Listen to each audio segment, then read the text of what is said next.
Hi folks, I'm just doing a sound check. Can you hear me?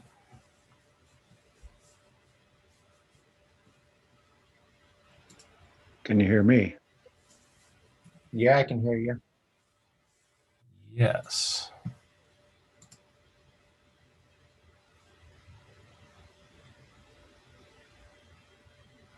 We'll get started in just a few minutes. We're just waiting for some more people to join.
Hi, everyone. We're just going to give it a few more minutes for more people to join, and we'll get started.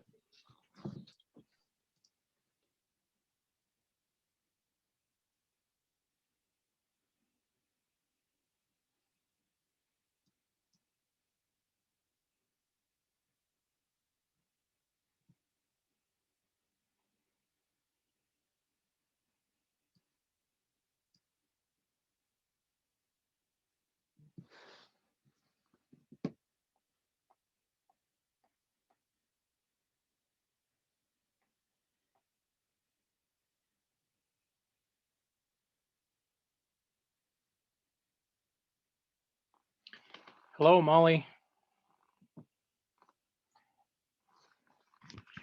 You're on mute, so. Okay, hi Shane. We've got just some people still joining. I'm waiting for the rest of the UPAN directors to hop on. Hopefully they'll join here.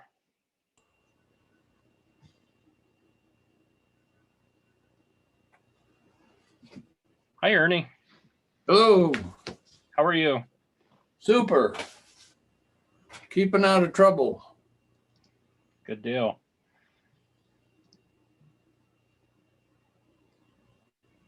All right. So we're waiting for Wendy and them to jump in. They were testifying at the hearing earlier.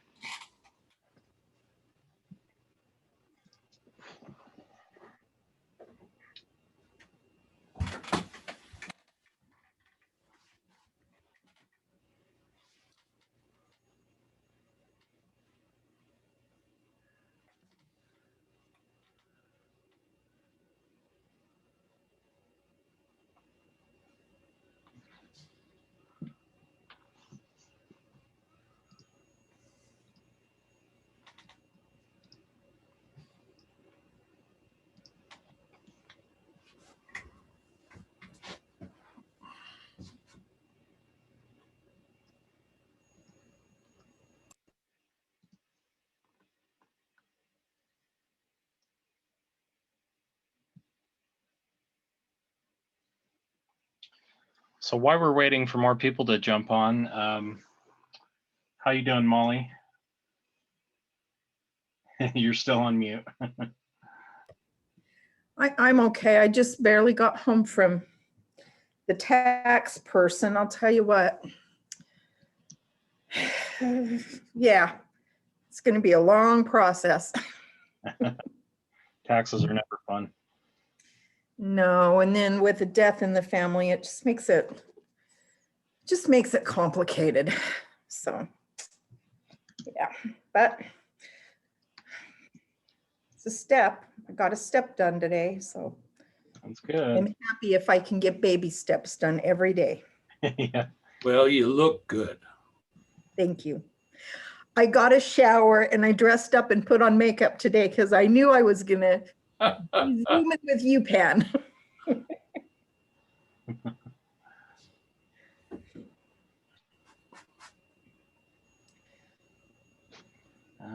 Okay. Well, there's Deon.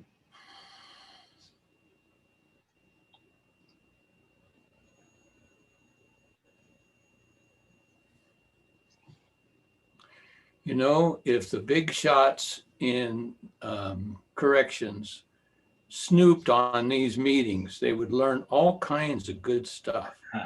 Well, they're invited to these meetings. They just don't show up. So we're broadcasting, you guys. Hi, Deon. You're muted by default, so you'll have to unmute to talk. Okay. So I think we're still waiting on Wendy to join us. Hopefully she'll be able to jump on. If not, I guess I can do some updates. I'm going to start sharing my screen. Let me know when you guys can see this. Yes. All right.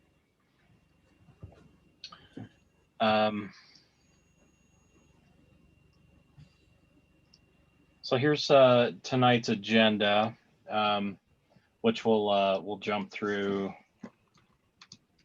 I'm trying to get the live stream going at the same time.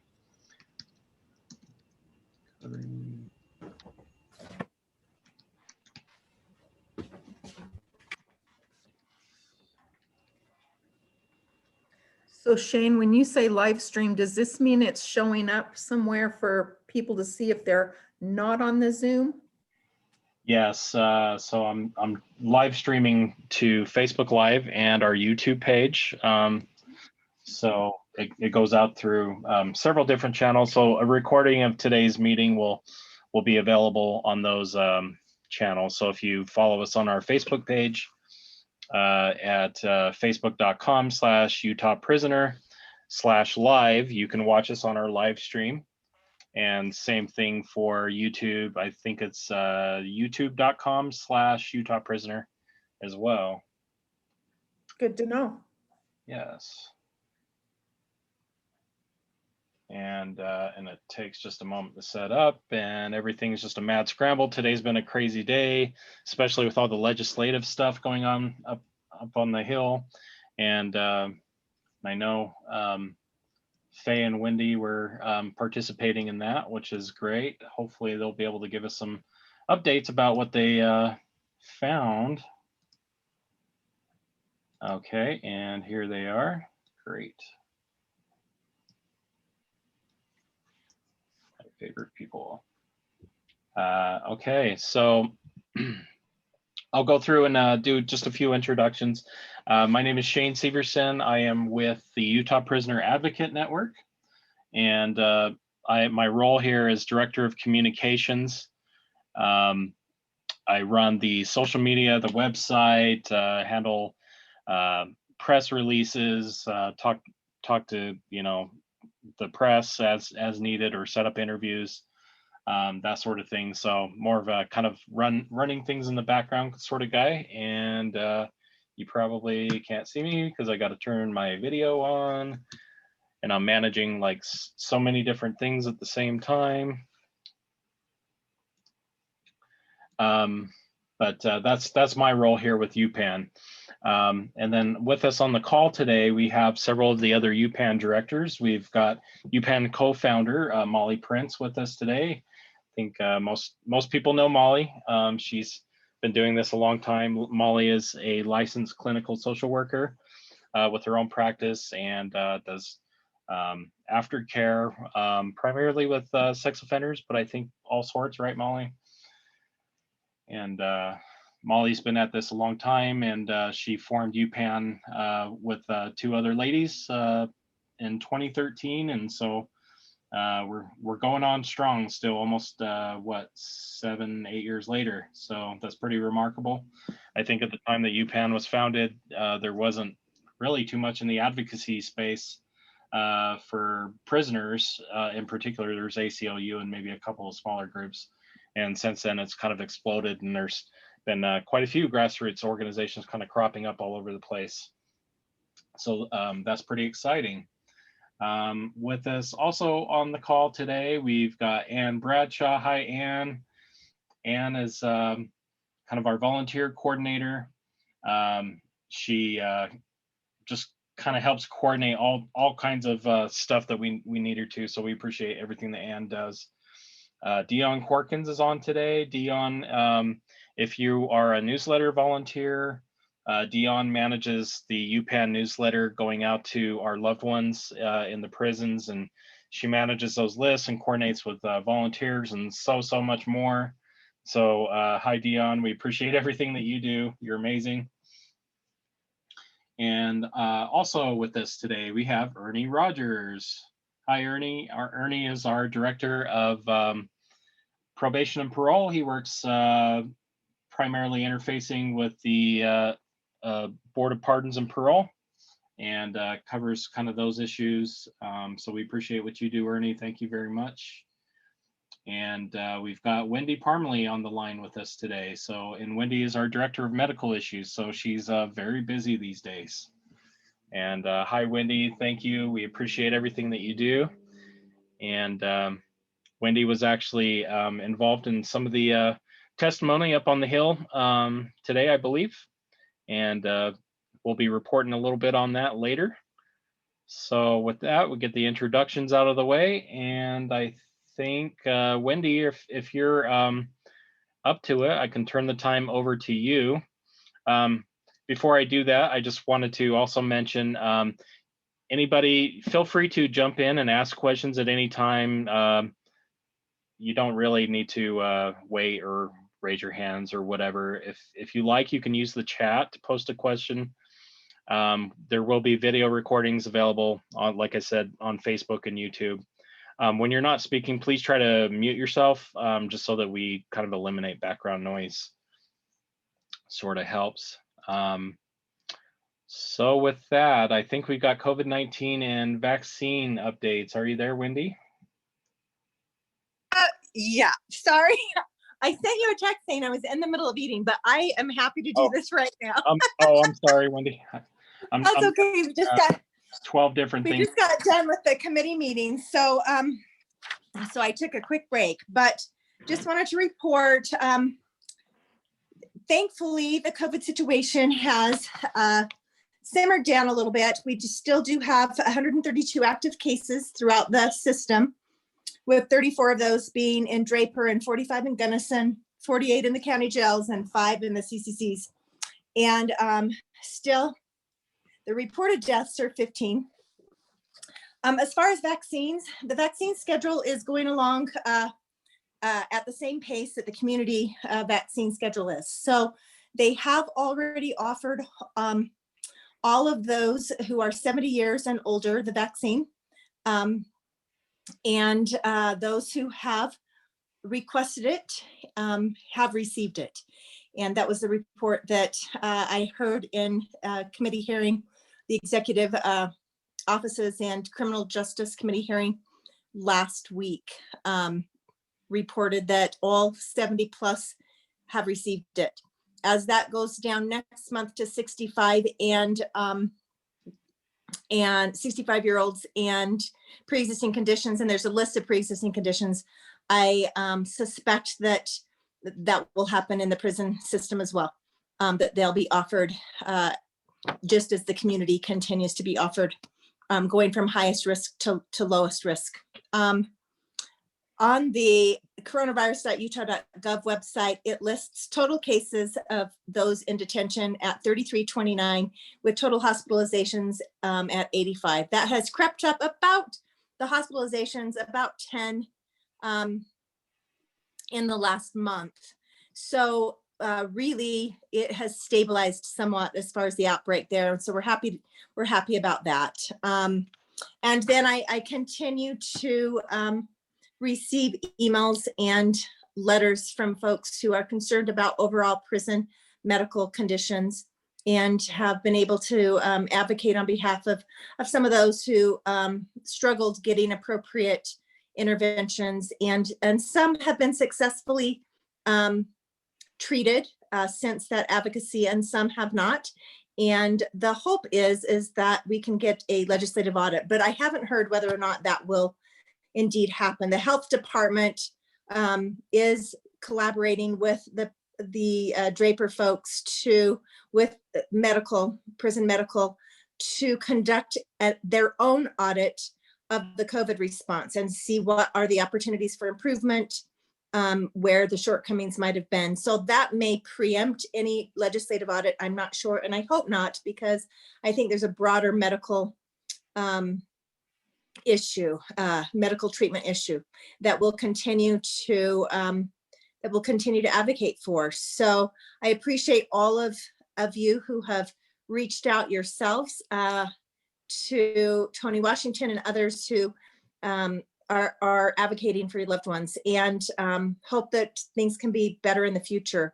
But now it's just really important to document, and hopefully someday we'll get an audience with those who can make a difference. So that's it.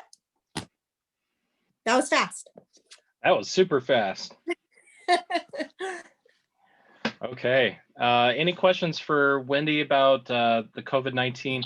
Wendy, did you want to talk at all about the vaccine? I don't know if you're prepared to do that. Oh, I did just a little bit, and I guess I had my thumb probably over the camera the whole time, but sorry about that.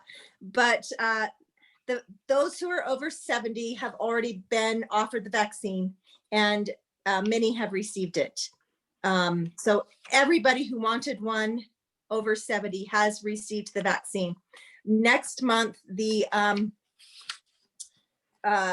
community, it will go down to the 65-year-olds and a subset of those folks with pre-existing conditions.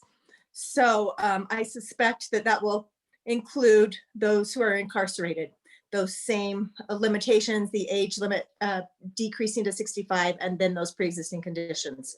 And it'll roll out from there. So I know there are an awful lot of folks in the prison with pre-existing conditions.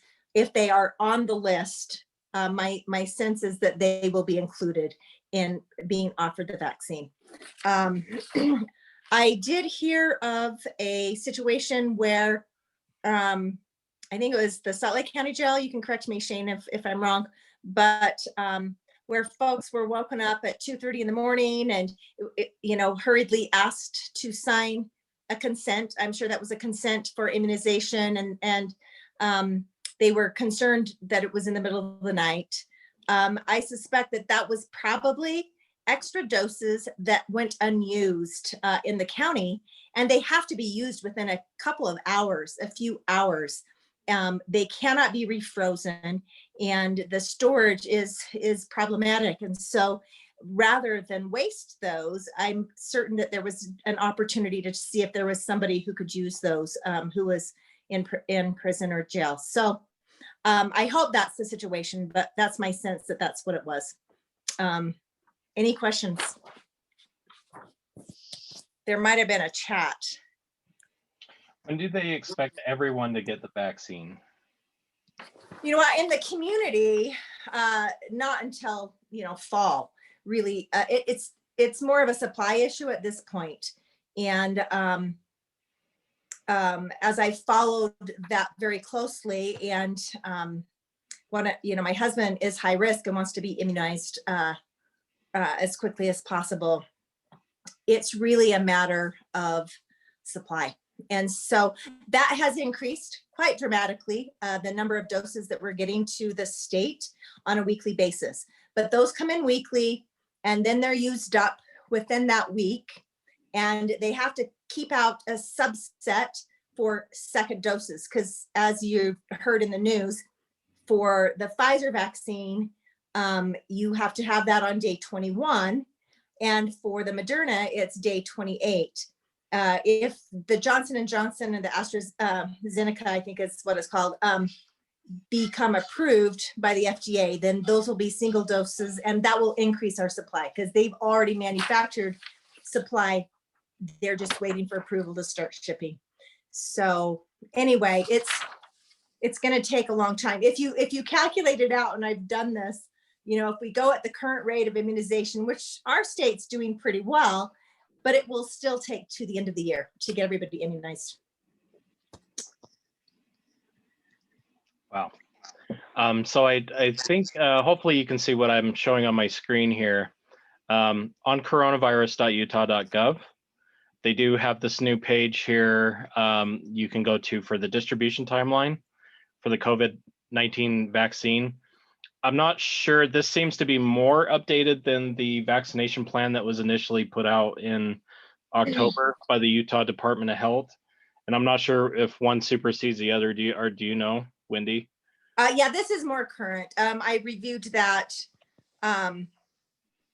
today. If it's really tiny, I can't see exactly what it's saying, but the one that I clicked to today, it did show what those, the high risk categories were. And we're still in the phase where it's healthcare workers and anybody who works in a healthcare facility, the long-term care facilities, those should be finishing up here.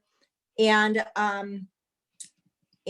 teachers or anybody who works in a school system, those, and then anybody over 70. So they just opened it up to anybody over 70 a couple of weeks ago, 2 or 3 weeks ago, and they were bombarded. And so they've had to ramp up the number of folks who are giving immunizations and even add additional sites. It's quite a project. So we're still limited by the number of doses. And it's our expectation that as we move into March and it says Utahns between the ages of 65 and 69, that will continue to include those people in corrections as well, right? Yes, Or yes. be any one of these conditions here. Mm-hmm. Yep. Yep. So, yep. So that may be something for those of you that are watching. If you know that you have a loved one that's got one of these conditions, that may make them eligible for the vaccine. And so what would be the appropriate way of, do you think, letting corrections know that they have one of those conditions, Wendy? Well, the challenge is that all of those conditions would have to have been documented in medical, and they may or may not have, because as we know, medical isn't really good about getting information into the prison that is from, that were pre-existing sorts of conditions. So I'm not exactly sure how that will be addressed, but I would suspect that you'll need to go through the regular request process. The family line might be able to help answer some of those questions as that opens up, but I suspect we'll get more information from Caitlin or some of the others there at the prison, in prison leadership, about that. But again, it's a matter of actually getting the doses and just working its way through. But I do know that they are prioritizing the prison in each of those categories. So, but don't know the specifics as far as the pre-existing condition and how they are going to show that they actually do fall in that category. Another question came through. Do we have any sort of idea if the prison would require a visitor to be vaccinated before in-person visit? Probably too early to tell, wouldn't you say? Well, I would think so, but I don't think that they could require it. I think it's safer if you are immunized just for yourself and probably for the prison as well. I suspect they will wait to open up visiting until there is a herd immunity in our state, which is 70 to 85% of individuals in our state immunized, and we've got a ways to go before that. Or if the numbers decrease to a point that they feel the risk is mitigated. So as far as the number of active infections in the community is going to be really important. But I do know, there is a bill that is going to streamline the recording of those vaccinations, not just for those, but for the health department, any childhood vaccinations, that there could be an actual database that would house those, because so often, you know, you go overseas, you need to show proof of immunization. And if you didn't keep the little yellow card that you got at your pediatrician's appointment, you know, it's really easy to lose track of all of your immunizations that you've received or that your children have received. So that will become electronic, but there is no talk of requirements to show that you've been immunized to anybody. And I don't see that the prison could enforce that either. I mean, of course, if you're working in healthcare, you do have a requirement to show that you're immunized. If you're going overseas, there may be a requirement for certain countries that you show that you're immunized against COVID. But in our state, you know, outside of the education system, there haven't been requirements outside of, you know, showing proof of immunization for your children through the different grade levels.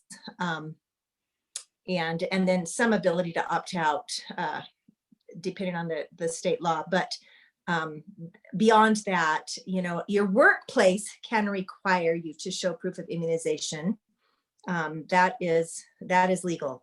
But I did see it going through the legislature right now that was going to fight that.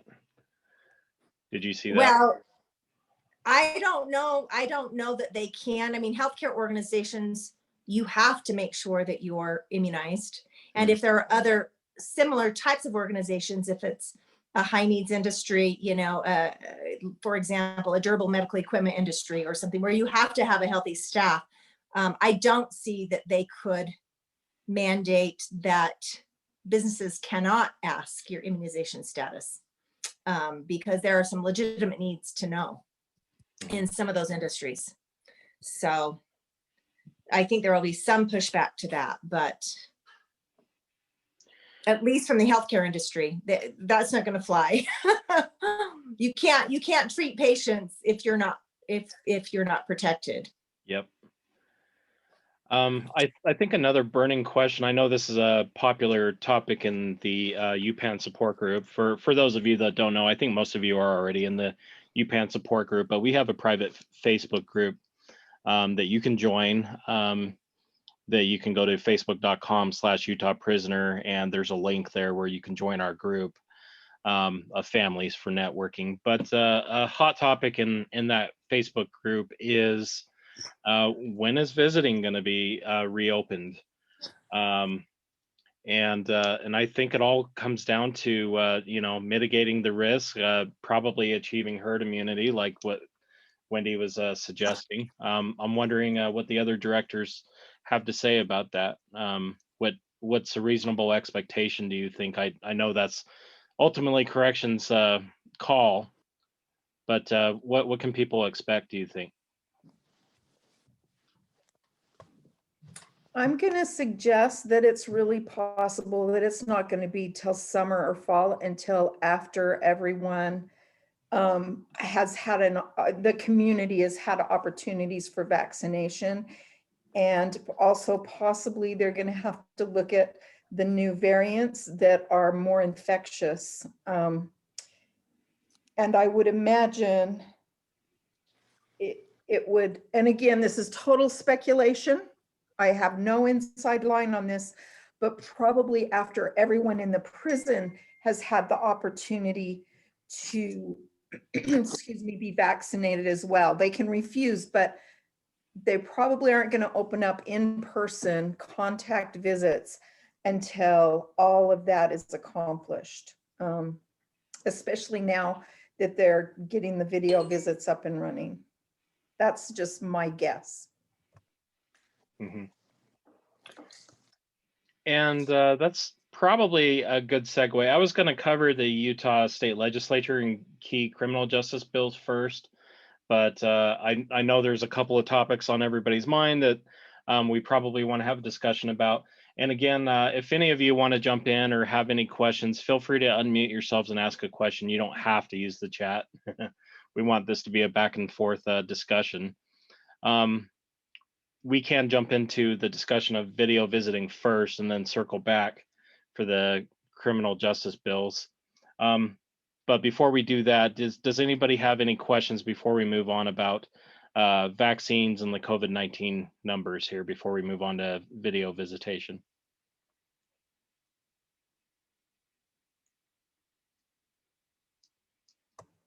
I do see a question that crosses both of those, and it says, would the prison require visitors to get vaccinated before an in-person visit? I Yeah, don't think that's anything that any of us know, and that's not something that I think any of us have asked.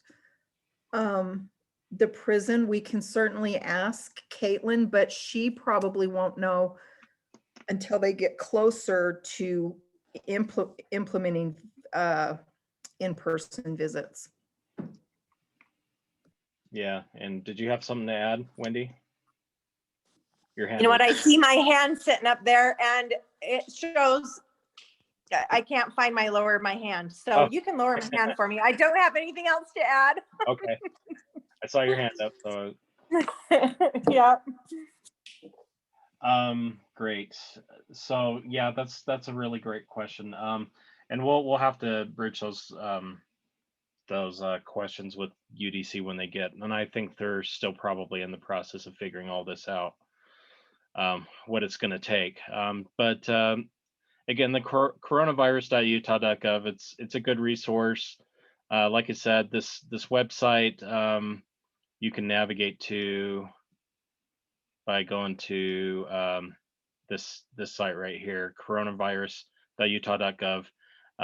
You can go through this, look for the distribution timeline for COVID-19 vaccine, and they're continually updating this. I'm assuming based on availability of the vaccine, but you can download this vaccine timeline PDF, which I believe has the most current information. And that's this PDF that we're looking at here.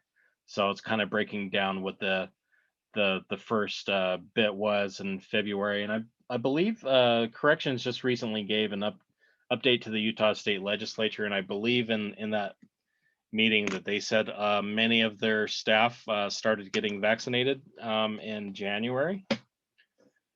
And so I assume that will continue upon availability. And again, that's just conjecture on my part, but it would be great if we could get another update from possibly the new executive director. So, and then here in March, this is going to be the next step. So beyond March, we're looking at the April through July timeframe, which realistically, unless your loved ones probably meet one of these conditions, they'll probably fall into this timeframe for their vaccinations for general populations, I'm guessing. So, and that's really all the information that's on the site. There's another document there that had more breakdowns by, phase 2, wave 2, and I think they're just being more broad because they just don't know what the availability of the vaccines are going to be. So with that, yes. Shane, I do have one more thing about vaccines, and it's purely personal experience, anecdotal, but I've been told that sometimes people inside are afraid to get it. So I just had my very first vaccine shot on Friday, this past Friday. It happened to be the Moderna, and I have had literally no side effects. My shoulder hurts a little bit. It hurt most on Saturday. I had no side effects. I had a little bit of a headache yesterday, but I get headaches anyway, so it was no different. It wasn't like an illness headache. It was no different than what. So for people that are paying attention, and I know there are a lot of people that are afraid of it, I've talked to other therapists that also have been able to get their vaccines, and none of them have gotten like sick from it. There have been a few that have had different flu-like side effects, but nobody that's been nearly as sick as people that we've heard of that actually got COVID, if that makes any difference. Mm-hmm. Oh, that's great. Thank you for sharing that. I think hopefully that puts some people's minds at ease there. So moving on to the next topic, I think another hot topic in the chats and with the Facebook group. Many of you that are in the group know there was a lockdown over the weekend because there was a fight that occurred in the lower Okers, I believe, of the Utah State Prison in Draper. We had received reports that there was a mother that was notified that her son was in the infirmary for possible stab wounds, which would suggest that this might be possibly gang-related fight that had occurred Friday night. So as a subsequent lockdown that followed that, both Gunnison and the Draper prisons went on lockdown throughout the weekend, and many family members have been unable to talk to their loved ones while on lockdown. They were, I believe, on modified lockdown before that, just because of COVID. That means restricted movements where, they weren't doing programming, going to church, that sort of thing. But they were still able to make phone calls and do visitation. So while you're on full lockdown, there's no phone calls, no visitation going on. In fact, they had just rolled out the video visitation, and just as that was coming out, then this happened, and a lot of those video visits got canceled. And I believe Lieutenant Kimber is trying to get people rescheduled. There's been a little bit of difficulty with that, I understand, because of shortages with staff and whatnot. But they are working through that. I did talk to Caitlin Felstead again today, just actually right before this meeting, because some people we were getting conflicting reports, because some people were getting calls from their loved ones in Gunnison and various areas within the Draper prison. So the situation is right now that the lockdown has been lifted pretty much everywhere. They're going back to what the levels of restriction were before the fight occurred. Except for Oker and Wasatch. And she said that I'm not sure who makes the final call, if that's the DPO or who makes the final call about when to open up a section, or if that's the housing captains or whatnot. But some official there will make doing day by day reviews of each section, and will decide when it's safe to open up. Sometimes they do what they call modified lockdown, where maybe they will just open up a section for like maybe an hour to give the guys enough time to go shower, order commissary, possibly use the phones if the phones aren't tied up. So if you are waiting for a phone call from a loved one, I would say probably just try to be patient, especially if they're in one of those areas of Oker or Wasatch. And it's possible that the lockdown could be lifted in the next day or two, but of course that's all contingent about conditions there on the ground, and so we'll just have to kind of wait and see. But I know that's something that's been on everybody's minds. Does anybody have any questions about that?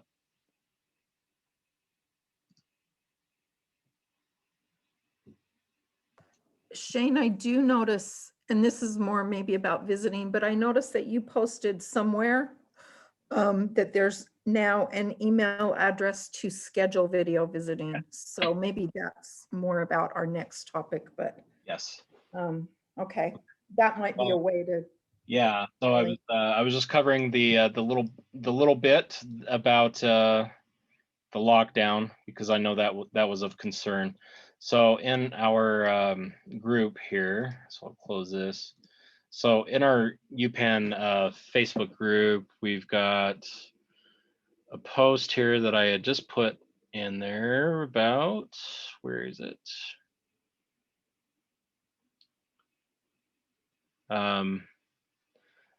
So I'll try to make this a little bit bigger. There's some people are using the wrong email address. The heck did it go? Right here.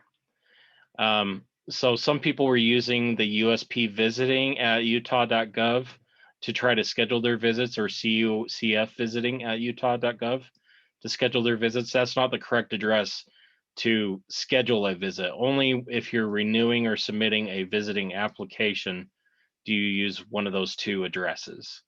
If you're trying to schedule a new video visit, you're going to use this link here. And that says USP schedule a visit at utah.gov is what that says. So the procedures, as far as what that is, you can go to Utah Department of Corrections website like this, and sorry, got that way too big. If you come down right here on their homepage, they've actually got a link here for video visiting launches at Utah State Prison.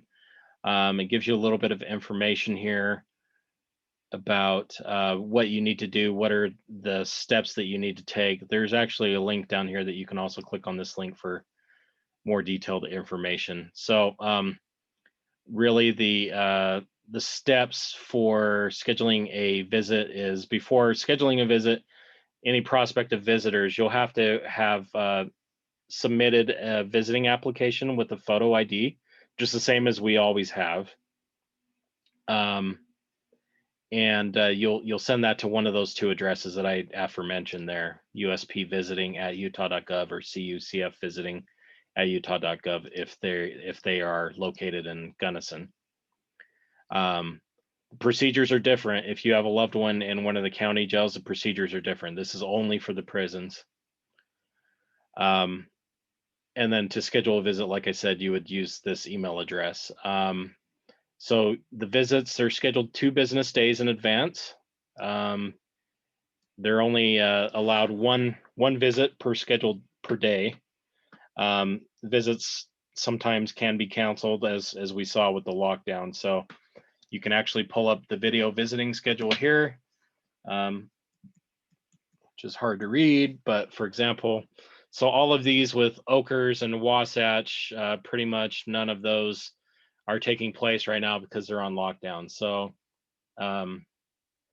so today's the 8th. So Timpanogos had their visiting day today. So they're possibly successful. Oakers was scheduled for tomorrow.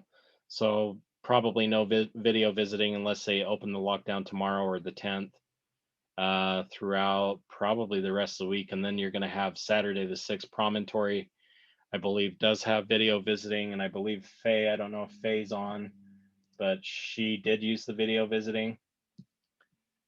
But you find your time slot that you want to have, and then they go and pull your loved one for a visit. And then right down here at the bottom, I believe, is the FAQ sheet.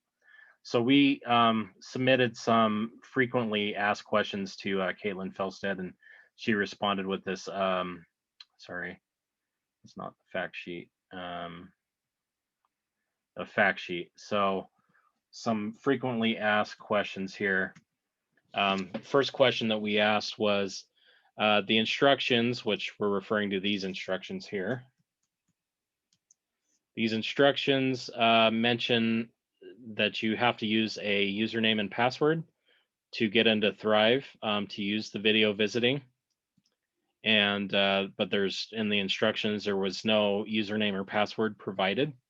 Will visitation staff reply with login credentials, or is this missing?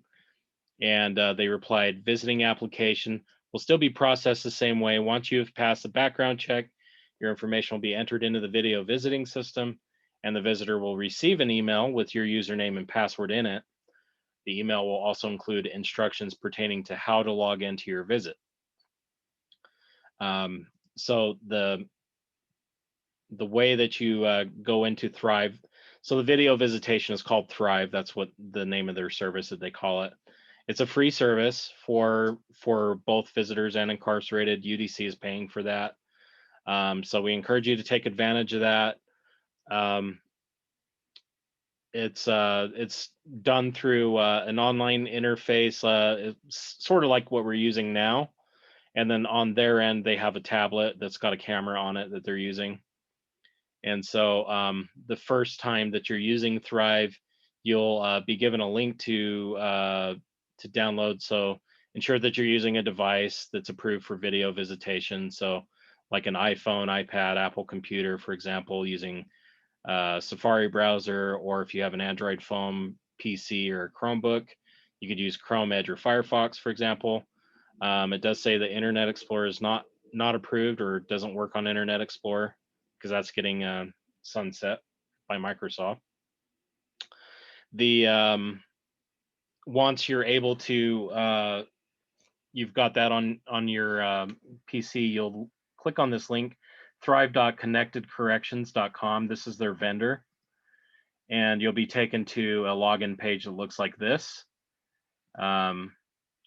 So you will be given, so the email and password that you'll use to log in on this screen will be in the email once your visiting is approved. So you got to do that step first. And then the login screen, you'll enter that in. Then you'll be taken to an online waiting room where the incarcerated person is ready to enter the video call. A red button will appear that reads Enter Visit.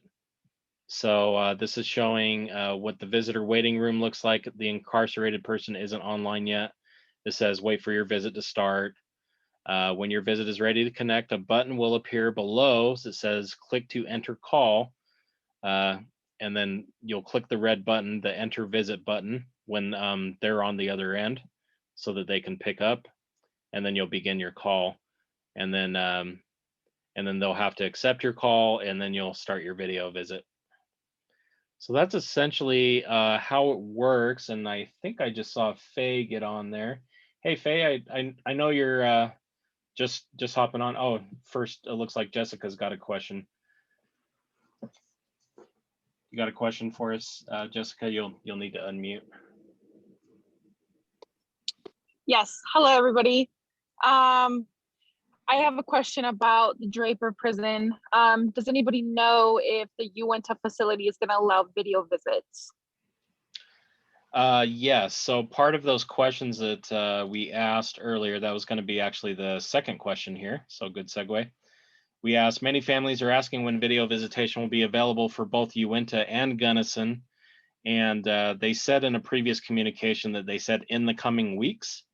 And we asked for any more information that they could provide. They said Uinta facility is still being worked on to bring video visiting to them. So the answer is yes. As progress is made, we will provide an update. Gunnison is still working through some technological issues, and they'll provide an update when it launches. So we don't know exactly. You know, the rumor is it's maybe a few weeks to maybe a couple months. We just don't know until they provide us with an update. So we'll just have to stay tuned for that, but it is coming. Molly, you got something to say? So Ronnie and Sue from Prisoner Advocate Group said that they talked to Jim Hudspeth last week, and he was expecting Gunnison to start, I think, this week.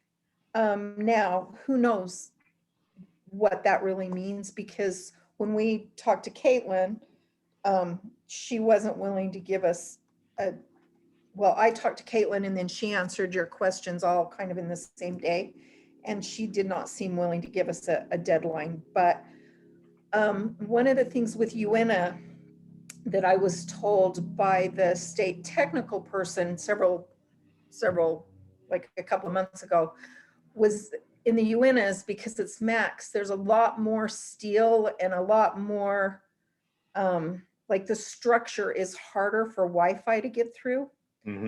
So I'm not sure whether they're cabling or what they're gonna do that's slowing them down in Draper's max. Yeah, I believe even when we met with Haddon, I want to say back in April, they said some of the technical challenges that they have, obviously those facilities are built with concrete and steel, and those are hard materials to get radio signals to go through because they bounce off. So they're putting Wi-Fi routers and repeaters throughout the facility, and then they got a hard line with Ethernet cable all over the facility, but they have to do it in a safe way so that the inmates can't tamper with it. So they are using steel conduits, which probably isn't cheap, all over the place to run hard line Ethernet cables to the routers and whatnot. And I understand there's been some, like a lot of concrete cutting that's even had to occur, and they had to have subcontractors come in, and they had to bid out that work, and then order the tablets, do vendor negotiations with the software that's going to do the video, test the software. So it's a long drawn out process, and obviously all that's been kind of slowed down by COVID. So all that's been impacted. So that's a real challenge. And then the other thing is with Draper in particular, they're probably not wanting to sink a lot of money into that facility with them moving next summer into the new prison that will have, I understand, kiosks, I think from the previous presentation that we had. So they're going to have video visitation there, which will be much nicer because it'll be built into the facility instead of retrofitting. I think when we initially met with Haddon back in April, he suspected that CUCF, the Central Utah Correctional Facility in Gunnison, would be possibly get video visitation first, with it being a newer facility, but apparently maybe that's not the case. Just because of the existing infrastructure, we were hoping that they would be able to maybe tap into it versus, Draper is a very old, dilapidated facility. We would fully expect that not to have the infrastructure needed. And so I think they were looking for some cost-effective ways that they could give that to us, but without spending a lot of money that's going to just be wasted down the line. So I think they were looking at using Wi-Fi, even using cellular at some point, I think I heard. And same issues with cellular is, you have trouble with signals in there. So hopefully that answered your question, Jessica. And Kylie, I see you got your hand up. Do you have something to say? Yeah, I just have a quick question. Are they with the background check and everything? I know to visit you have to have a clean background check. You can't be felon or can't be a felon yourself. Do you know if that's going to be the same thing with the video visits or anything on that on the end? Molly's shaking her head. Yes. Yeah, from my conversation with Caitlin, all the policy about approving visitors is going to be the same as before. So that's my understanding. They're not going to make exceptions. The other thing that's important to remember is that anyone who wants to visit on the video visit needs to be an approved visitor. So, and this is in other prisons. I have my loved ones in a different state, in a different prison. And so, for example, my son's not in his visiting list. So if my son's here when we have a visit, he can get away with yelling like from the kitchen, hey, but he cannot show his face because we have to show our ID when we get on there for them to verify that we're really the person that's approved to visit. And it sounds like from talking to Caitlin, that's going to be the same thing. And that, so anybody in your household that you want to visit should put in an application and submit their I did actually post that question because I had just talked to her yesterday or today, and I asked that question because somebody else asked that question about, like if one or two people in the household is approved, but it's a household of 8, you got kids running around or something, do we have to make sure that the video does not show those other people in the household, or how is that going to work? And her answer was that they would try to be flexible as possible with that. So, but we don't have particular like specific written guidance on that yet. So I'm going to guess that it's going to depend on whoever the visiting officers are. that's basically what it boils to. Yep. I've got some comments on that. Sure. Especially when it deals with children. For those who do not have permission to visit children, you can still not have them on the video visits. Like those who are going through treatment and their contact with children is limited or restricted, they cannot be on the video visits, and you have to go through the same process to gain contact visits as if they were going to be there in Draper or in Gunnison to have them on the video visits as well. Yeah. Jessica, did you have another comment? No, my My question was answered by Molly. Thanks. Great. Okay, I just want to make sure we got all the questions in the chat. When will we have video visiting in Gunnison? So soon, hopefully, in the coming weeks, maybe as soon as next week, if the rumors are to be correct. But we'll just have to wait and see. It is coming though. If some of us couldn't get our video during the lockdown, can we reach out to get to somebody to get it scheduled? So yeah, you would just, so we encourage everybody to go get approved right now, even if you don't have video visiting right now, like go submit your application, because that's going to take a little while for them to review your application and whatnot. So by the time that it is active for your loved one, you know, you're not waiting around another, I don't know how long it takes. Do you know, Molly? Apparently they're going to do the whole background check. So before, when it was physical visiting, sometimes it took them 6 weeks to approve our application. So I don't think it's taking them that long right now, but I agree with Shane. You guys, please get your applications in now. Don't wait till the week that you are hoping to visit. Can I ask a question? Sure. This is Gail. Does anybody have any idea how we're going to know when we've been approved? That's always been a problem in the past. I actually know. So it depends on, I think, the facility. My loved one is incarcerated in Draper Prison. They give your application to the inmates, and your loved one can notify you if you've been approved or denied. Okay, well, my husband is in Gunnison, and that's not the way it's been done before. I've had to wait and call and call and call, and I send it by email. And then they, you know, say, well, we've got tons of emails. We have to go through them all. It's just a real pain. And so I don't know how, you know, how I'm going to find out that I'm ready to go for a video visit. And my next question, I'm sorry. I was going to say, if you submit the email saying, I want to visit such and such day, such and such time, you will get an email letting you know whether you are approved for that visit. Okay, well, Gunnison doesn't have video visits yet. Right. And I called not today and I called today and they have no idea when it's going to happen. It's definitely not next week from the guy I talked to. But my next question.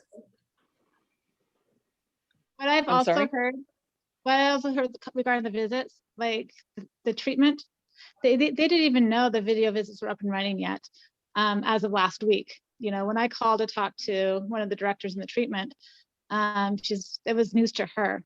So the information is not spreading really fast within the department itself. So like it can be up immediately, and some people over there might not even be aware of it yet. So well, then how are we going to be aware of it? Same way we found out. They put a notice out. We pan as soon as we find out, we share it with everybody else, and then you just at that point get active. And once they have a schedule up, then I would say that would be the time to call and make sure that you're available. You're approved for the visits. And how long are the visits? I have no idea. They're 30 minutes. Okay, and they are free? Yeah, and so I was going to share kind of my experience with the visits for those who haven't done it before, just so they can kind of be aware. Is this a good time, or did you have another question you wanted to ask? No, I'm good. Okay. So yeah, I've done a couple of visits. I was able to do the pilot program back in December to try it out, and then I did it again last week. They work, but there are some hiccups along the way. When I did the pilot program, I had log in multiple times before the visit connected on my side, as well as on my husband's side. And then this past Friday, when I did it, because I had previously done it, so I had the same login. They send, once you're approved, they will email you the instructions with your own personal login and login ID and the password. And so when I tried to log in this past Friday, it kept telling me it doesn't work. And so I kept trying over and over and over again. I called the number that they give you in case there's a problem, left a message. And I was just like, after 10 minutes of trying to log in, I was like figuring we just lost the visit. But the visiting officer was very kind to actually call me and see if I was having problems logging in as my husband was waiting for the visit.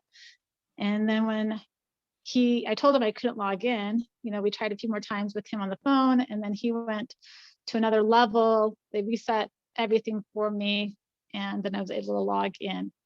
So what I can say is if you don't get logged in the first time, it doesn't connect, where it gets to that point where that little red box is, so you can connect to the visit, log out, try it again, and hopefully that works.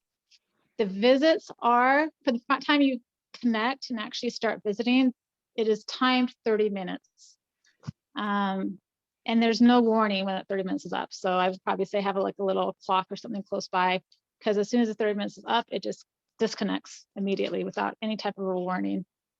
And back in December when I did it on the trial, the video was disconnected a couple of times during our visit, but we just logged back in and we were able to keep visiting, you know, to reach that 30-minute point.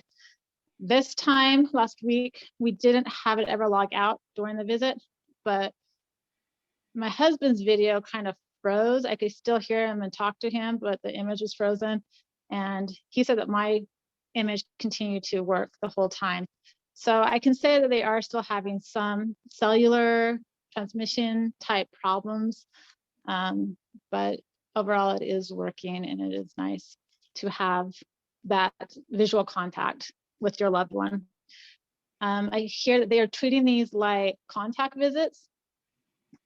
And I know that comes if you're dealing with minor children who might be restricted from having an actual contact visit with their father. I don't know how it relates if you're only allowed barrier visits with your loved ones, if these video visits will be approved or not, because that's my understanding. These are kind of taking the place of contact visits. So, and then I do have some comments for anybody who needs to try to gain access to have their children be approved if that's needed.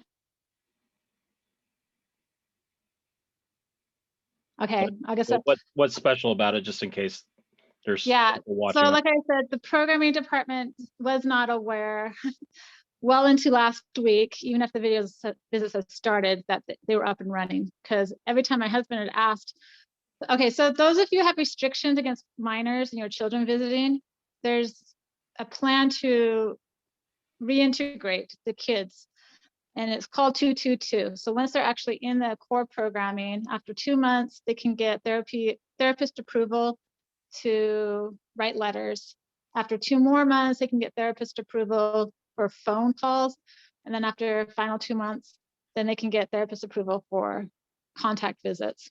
Because of COVID, all of that got delayed. My husband, you know, he reached that point back in November of last year, but therapy was not pursuing any of this reintegration with our kids in regards to visits, because they're like, why? There's no visits right now.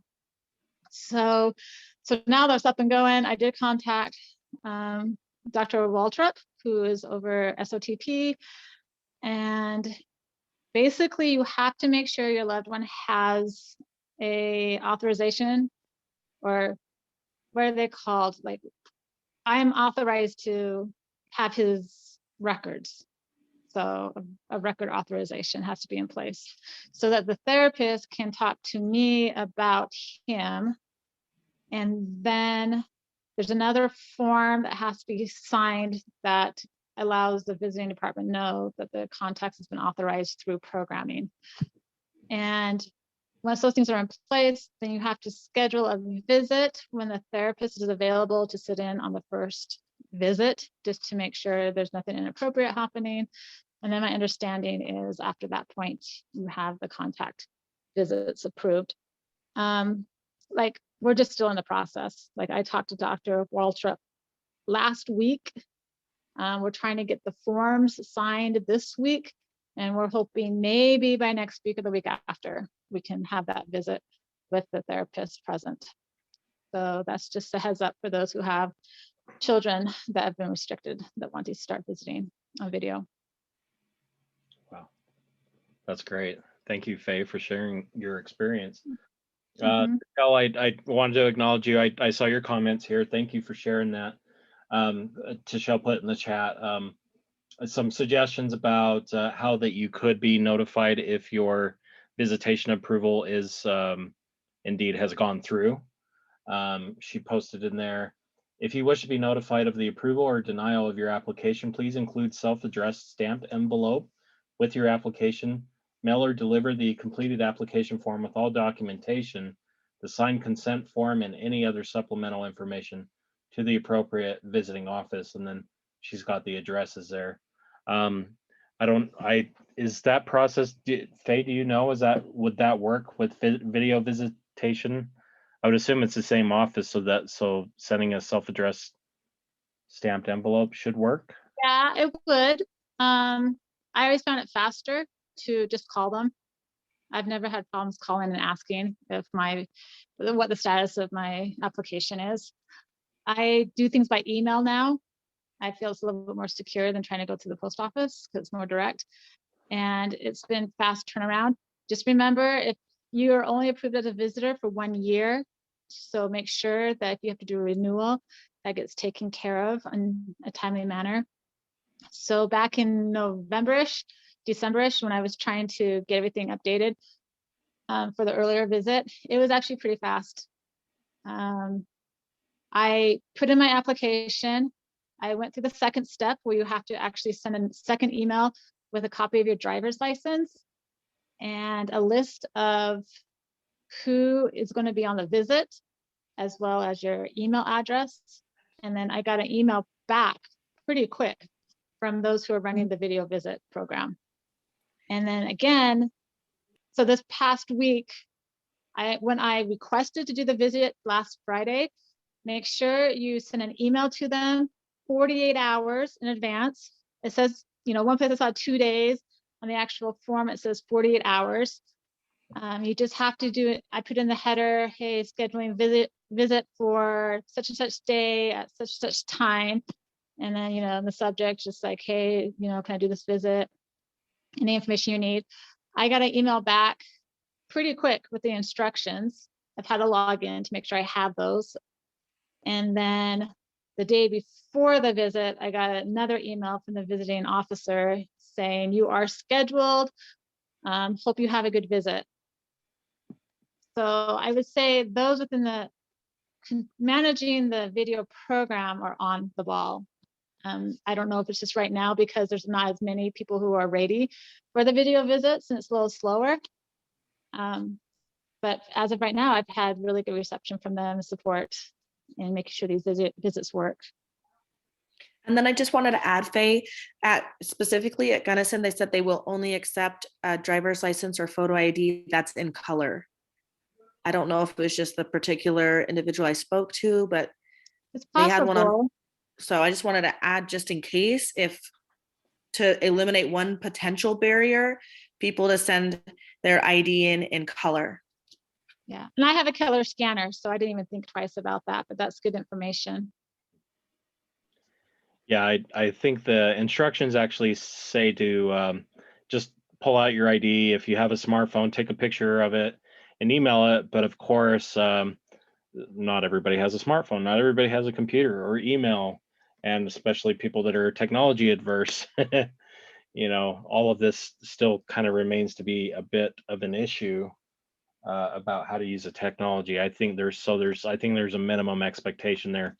If you're going to be using a technology like video visiting, that you're going to have those things. But one of the questions that I did ask in that FAQ sheet here was, I asked a couple of things. I'll jump to that last one. Any plans to streamline the approval process and the scheduling a visit process? Because it's pretty inefficient, and I can imagine that email inbox is going to explode once they roll this out to the whole organization, right? So and they replied, the video visiting company is working on creating software that'll be used to schedule the visits. So that is on the horizon. Probably, I don't know, anytime in the near future, but I work in software myself and I know how long that takes.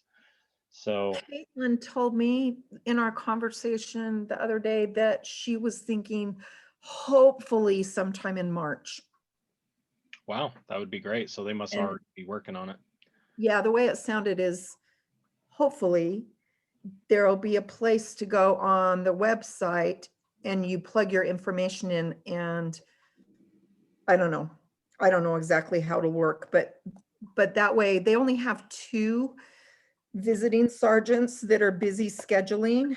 And that's part of why you have to try to schedule 48 hours in advance. They have to have time to get you scheduled and then make sure that everybody's got the information on and whatever they have to do on their end to make sure that the incarcerated person is scheduled and gets, walked to wherever the visits are going to be, all of that. So, but hopefully March would be great.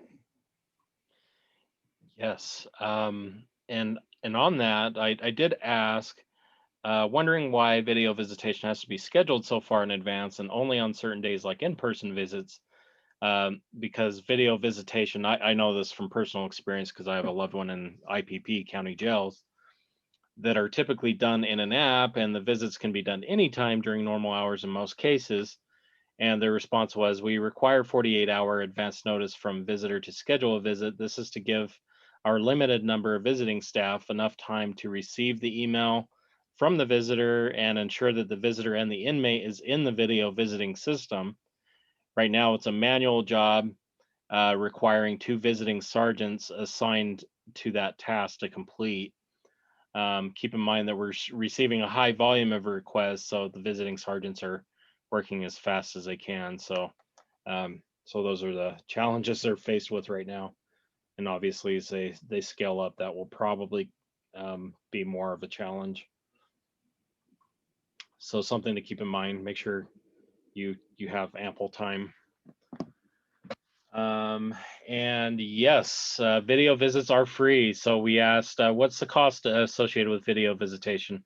And the reply was, the cost of video visiting has been paid for with the Department of Corrections funds. That includes the cost of tablets, the hardware that was installed in the visiting areas, the Wi-Fi connections and airtime.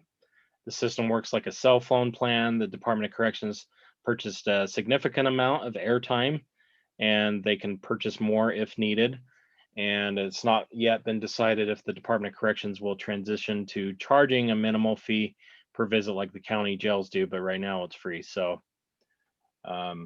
so yay, hopefully it stays that way. I know personally, like I've got a loved one in IPP at Uinta County Jail.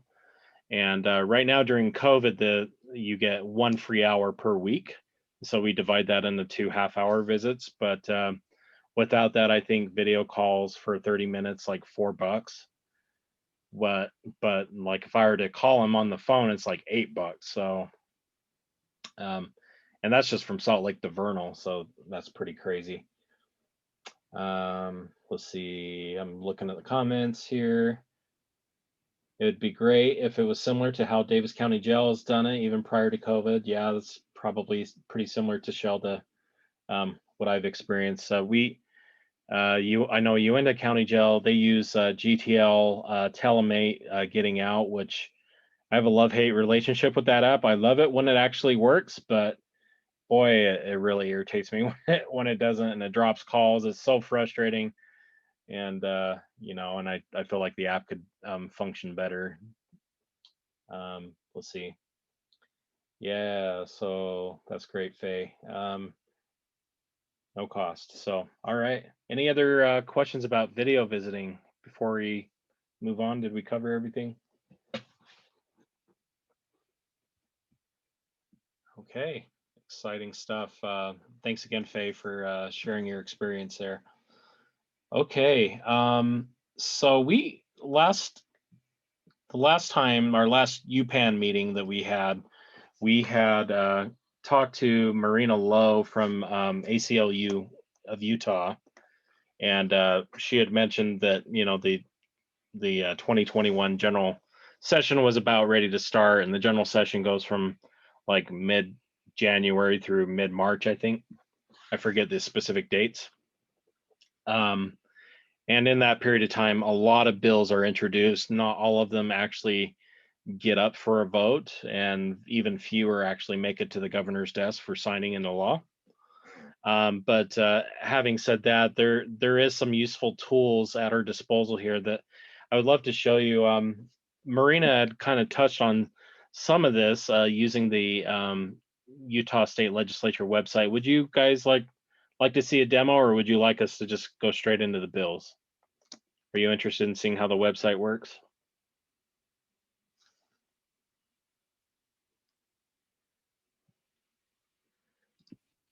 I'll do a quick demo just for those who maybe aren't familiar. So if you go to le.utah.gov, you'll bring up the Utah State Legislature's website. If you're not sure who your legislators are, you can come down here, click on My Legislators, and you can actually view a map. You can do a search, enter your address, for example. You can see that I've done this before, set. And then it will actually, after you plug in your address, it will try to find your legislators. Maybe I didn't put in a valid address. And so what that'll do is it'll pull up a district map for that district, and it'll tell you who your representative and who your senator is.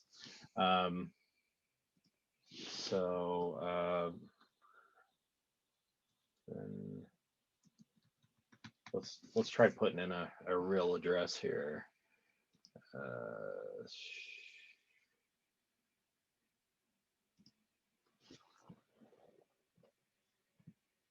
We'll just put in another address. If I can get to it. I was trying to find an address that I could use here for an example. So for example, we could come down here. I will use this address for, how about this one, Salt Lake County Sheriff.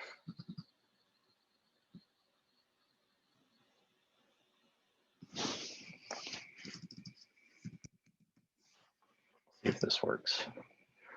Okay, so by plugging in this real address, apparently you can't use PO Box. So if you use your real address, you can see who your representative and who your senator is. You can click on either one of these people, and it'll take you to their page. So that meaning that you're a constituent of this representative or senator, and you've got access to their email and phone number right there. So for any of these bills that we're about to show you, it's great if you can reach out, kind of advocate. UPAN cannot, we're not a lobbyist organization, so we can't approach them for specific issues. All we try to do is educate the public on specific issues, and then we rely upon you as private citizens to go reach out to your individual legislators and tell them what issues are important to you, what you would like them to do. And it's helpful to tell them in your letter or in your phone conversation that you're a constituent and you're in support of or against this bill for these reasons. So back on the legislature's page, so that's a very handy tool. You can also view map if you want to go through there. You can view your all the legislators by sessions if you want to. So if you want to see all the current legislators, you can come here. You can see seating charts, so there's information about the House, information about the Senate. But mostly what we're really interested in is information about the bills, for example. So, and the committees in particular. And there's several bills and several committees that we're really attuned to that mostly handle criminal justice issues. One of them is this first one, the executive offices. Can you guys see that okay? Executive Offices and Criminal Justice Appropriations Subcommittee. And then there's a couple of others like the House Judiciary Committee. There was an important one that just actually went through the House Health and Human Services Committee, was really important. And some of these other like Senate, what was the one that you guys attended earlier today, Faye and Wendy? It was, I think it was this one, the Senate Judiciary Law Enforcement. I attended the health and service one. And That's I the one attended we the followed. judiciary. Yeah, I attended the judiciary one, and both bills passed. One increases penalties. The other one is a slight modification to the registry, just to make it an easier process for those who already qualify to petition off to get off. Oh, but Wendy, it's also an easier process for those who are petitioning at 10 years too. So that's Yeah. actually a big improvement. Yeah, so although the AG's office got a hold of it, and so it's almost like it was last year. So, but it is a little bit easier, and there isn't a cost associated with it. So it's a little bit easier. Did they do an amendment? Yeah, Oh, they did. And they're going to do another amendment. So it's nearly what it was last year, but it's a little bit. It's a little bit of an improvement. okay. And two of our UPAN members, Drew and one other one, I can't remember, did such a great job in providing public comment. And that's what we can do as UPAN members, or as individual citizens, is provide public comment. And that becomes really important. Mm-hmm. And in fact, Senator Weiler was so appreciative of that public comment and said, I don't think my bill is going to help these two, but you can see how important it is for us to make changes. And there's more that we need to do. So it's just keeping it out there, and little tiny incremental changes, I think long-term will be valuable.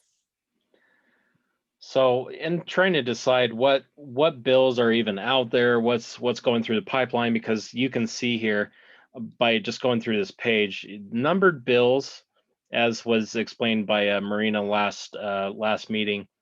Once a bill has been numbered, and they're either going through committee, or they're in the process of getting more sponsors to that bill before it would come up for a vote, gets amendments and things. But you can kind of peruse the different bills. HB stands for House Bill, SB for Senate Bill, and then there's also joint resolutions as well in here that you can kind of peruse the different ones that you think might be of interest to you. But the real power of the website actually comes in a couple of ways. So one, I mentioned those committees. So if you're not even sure where to start with, it's a good bet if you start with the committees. A lot of those bills that are going through the committees are going to be a place that you are maybe going to want to look. The Appropriations Subcommittee, I don't think bills actually go through this committee. Correct me if I'm wrong, but it's more just about appropriations. So for example, you can come to this committee, and under here, you can see like the latest scheduled things. So like the next meeting for this subcommittee, for example, will be on the 10th. For example, you can click on this to bring up what the agenda is going to be. Well, that's not a great agenda.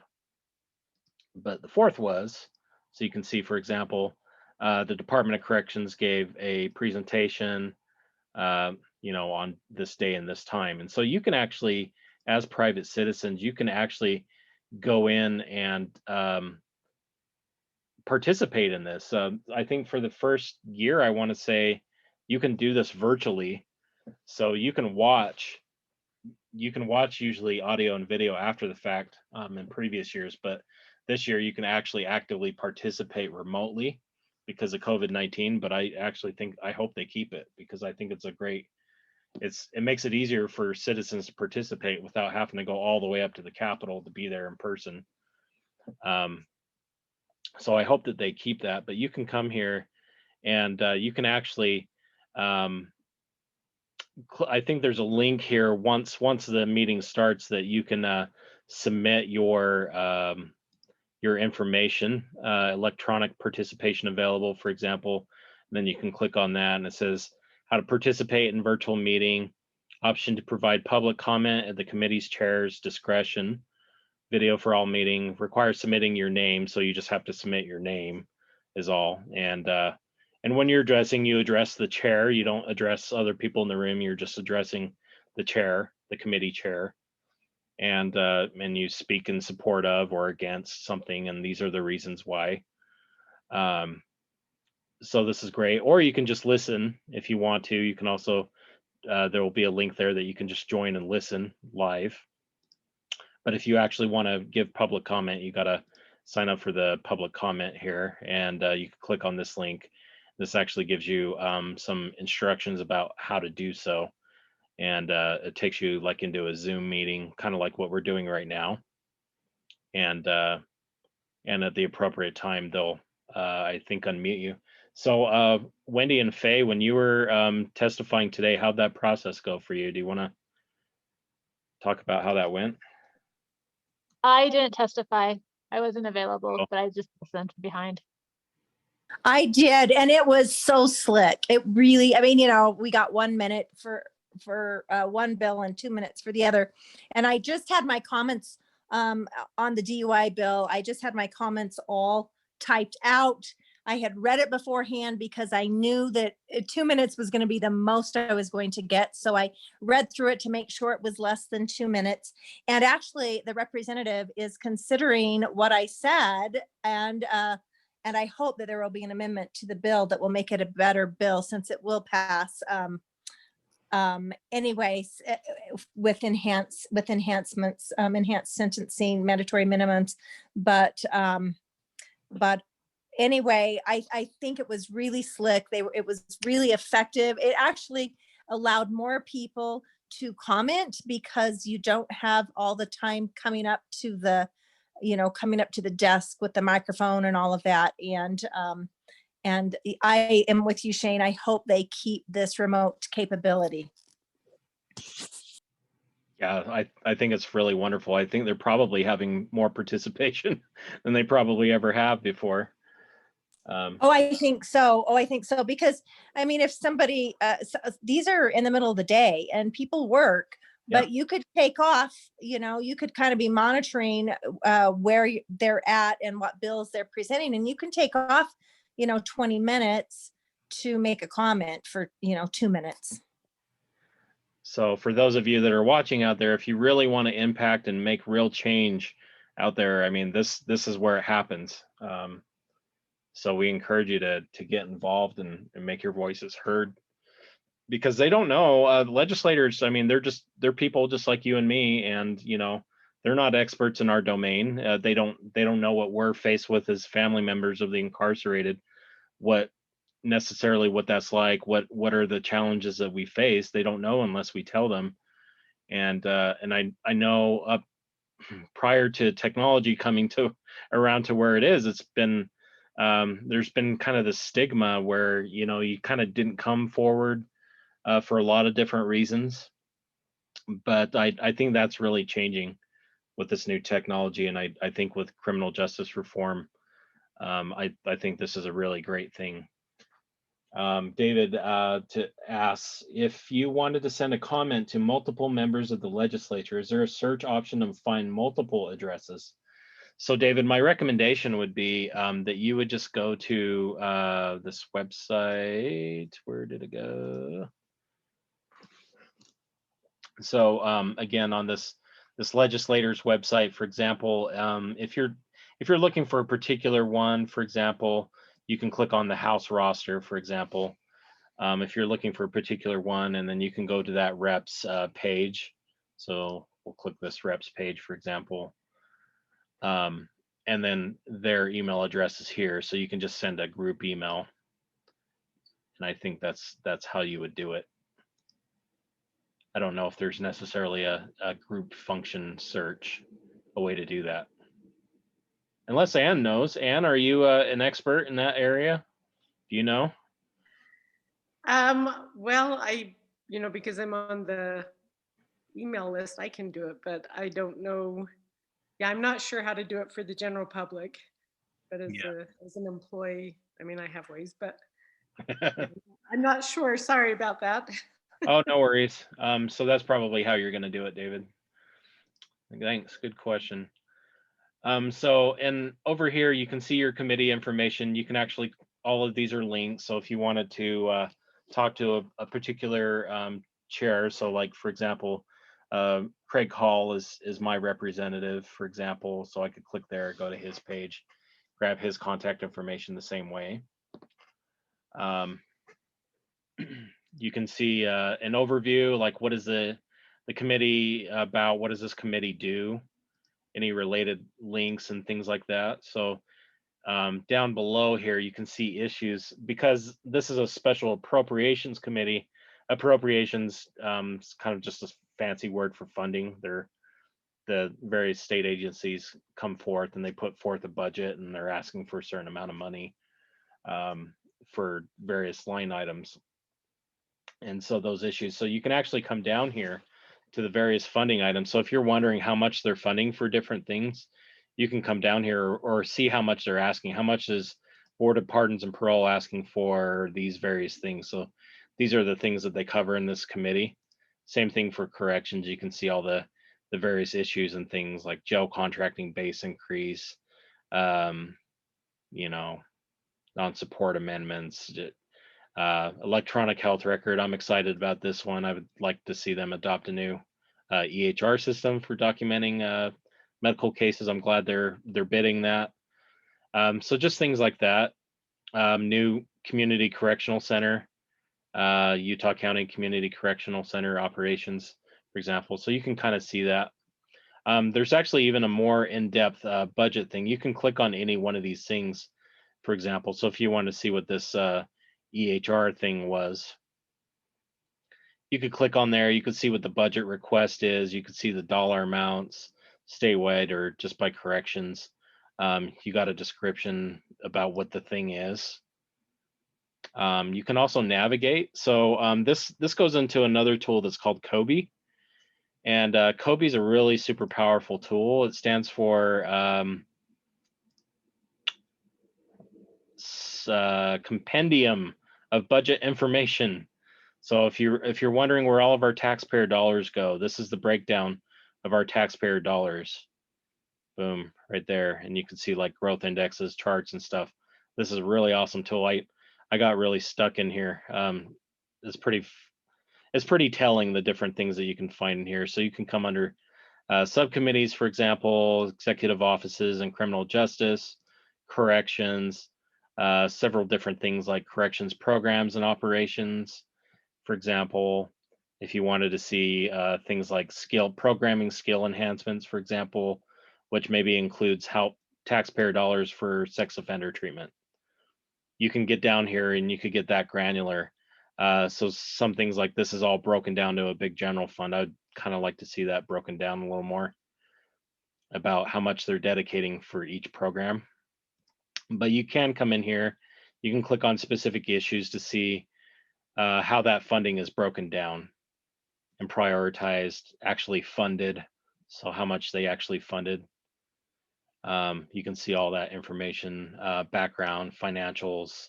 There's all these charts and graphs of things that you can see in here. So I'd encourage you to go do a deep dive. There's a lot of really great information. It's good information to have because you can see, like, you know, like if you're advocating for more programming, for example, you know, this is a good starting point to look at. So to facilitate that discussion with your legislator, or particularly somebody on that committee, if possible, to see if they'll take that up and provide more funding for a particular cause or issue. So that's a really good tool. The last part was the bills using this tracking service. So if you can create a free account with it's called My Legislature login. So by going again to bills tracking service, and then you can create a new account here if you want to do that. And I've created one for UPAN, and I've actually done a, Let's see if it'll let me do it.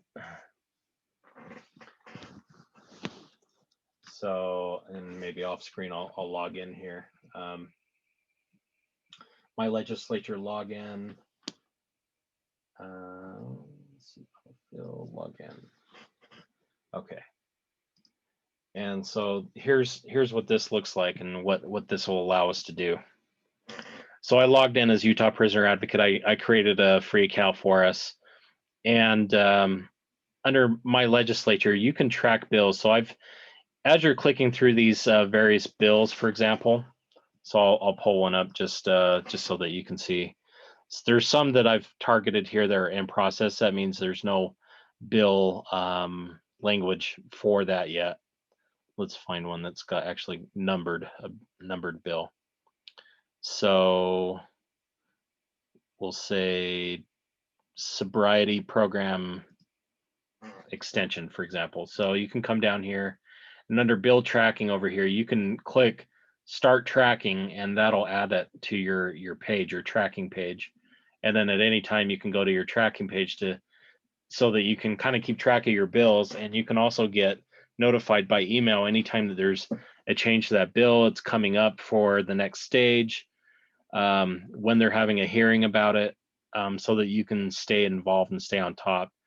But when you're looking at each specific bill text, you've got you can see generally a title about what the bill is about and description of that. And then you can come over here and you can see like what the last actions were taken on that bill.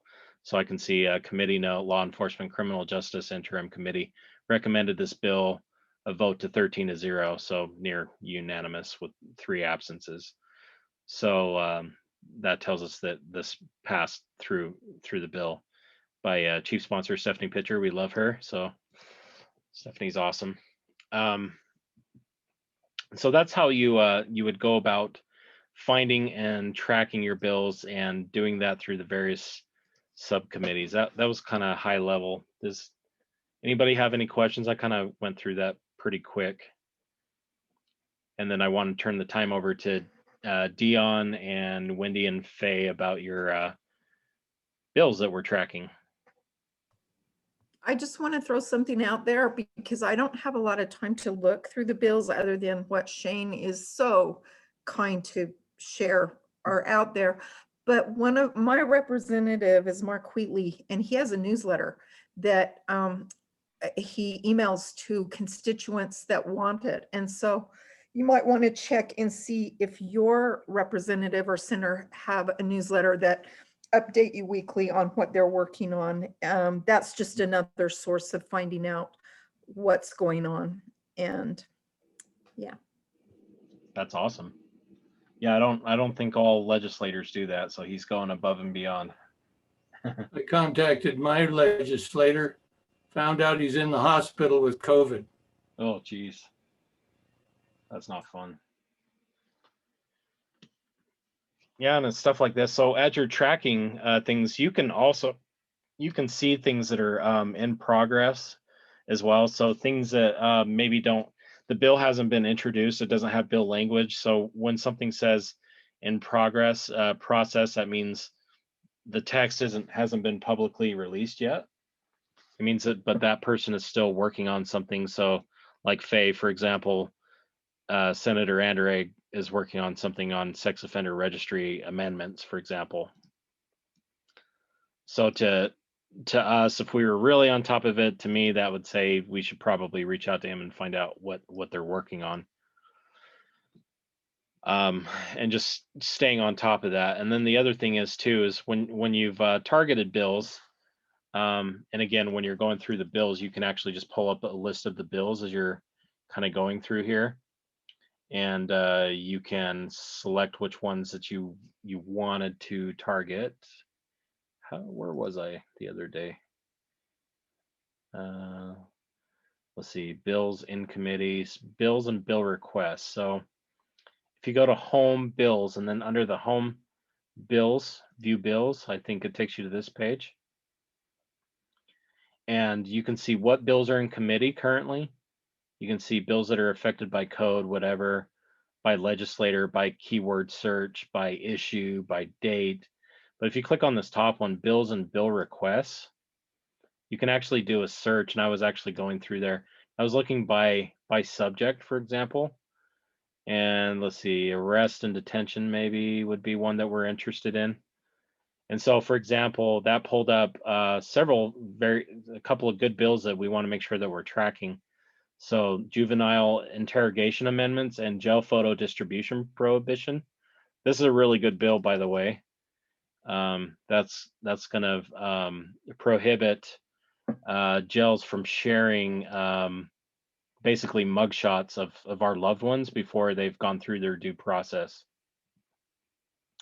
So I really love this bill. I hope that it passes asset forfeiture amendments. But you can just tick this box to track it, and it'll add it to your bills being tracked. And then when you go back to your bills on agenda page, or on your bills tracking page, you can actually click this yellow button, bills on agenda. And this will tell you all the bills that you've tagged for track that's coming up next. So literally tomorrow, these are the bills that are going up for discussion tomorrow. So if you're wanting to testify on any of these, we know exactly when and where it's happening. So I think that's a really efficient way to do it. And of course, we'll do our best to keep everyone updated on that. But with that, Wendy and Faye, Deon, do you want to jump in and talk about your experiences today or with some of the key bills that we're tracking? Well, I'll make a few comments. I don't know if anyone mentioned it, but the inmate phone provider amendment bill passed out of committee favorably, and it will go to the House floor. So that's House Bill 219. So it would be good to contact your representative and say that you support to just please vote for that. Another one that's of interest is on first responder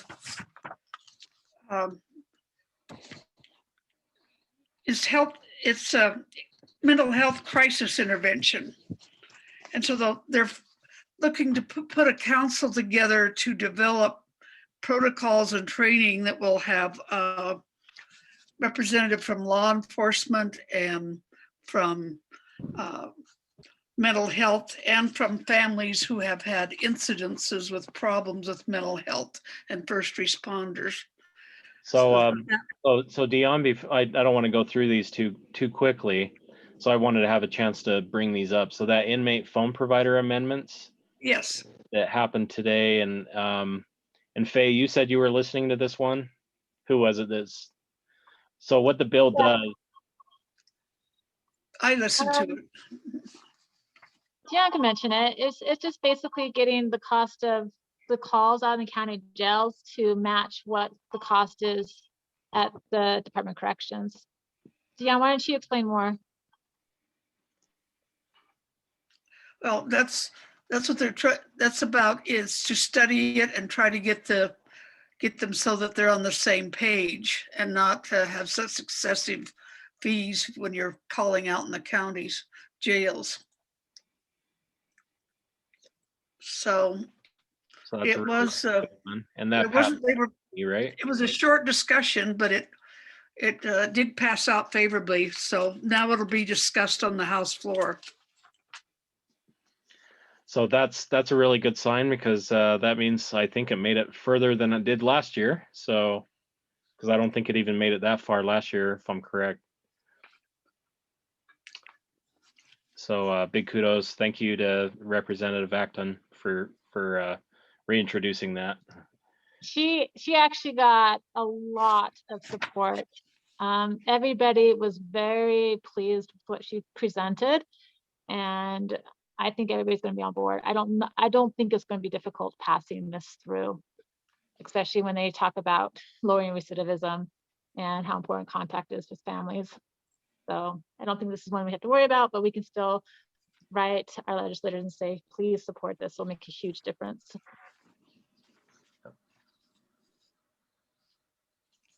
Okay. And sorry, so Deon, you were saying, what was the other one? This is Senate Bill 47. 47.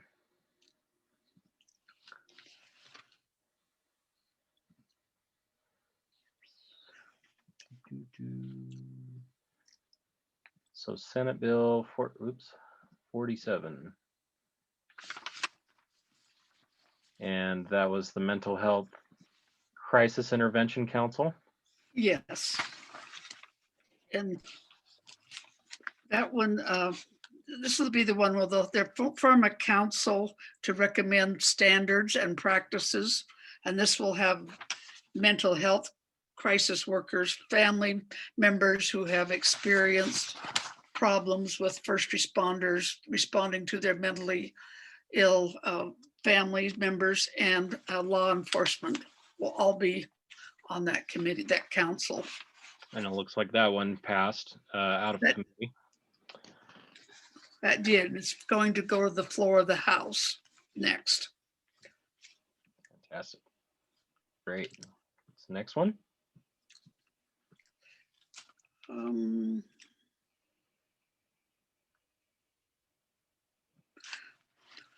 It was similar. It's a bill in the same area. It's Senate Bill 53.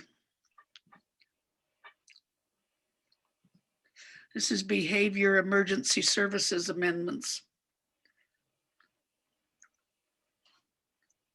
And what this bill would do is cross-train. They want to develop the standards for cross-training EMTs, paramedics with mental health responding training, so that they could, a mental health person could be an EMT and vice versa. So they're going to explore, they want to explore how this will work and what the criteria will be. And it looks like that passed out of committee as well. It did. All right. All of the bills passed out of committee, that was the House Health and Human Services Standing Committee. Everything they heard today passed out favorably, and I think every one of them was unanimous. Wow, that's great. Okay. And Faye, what was that other one, the registry one? Do you remember? I don't have the numbers in front of me. Wendy might have them. I will add one that I haven't heard in committee, but I've just been following behind. There's one by Senator Thatcher and Representative Pitcher that is allowing those who had an offense, committed their offense as minors, but are convicted as adults, to be able to be punished as if they were still a minor at the time of the offense. And that is a way for them to come off the registry as well, because our registry does not register minors. So that is a good one that's been receiving support and passing through. Did any of these ones here? These are pictures. It has juvenile in it.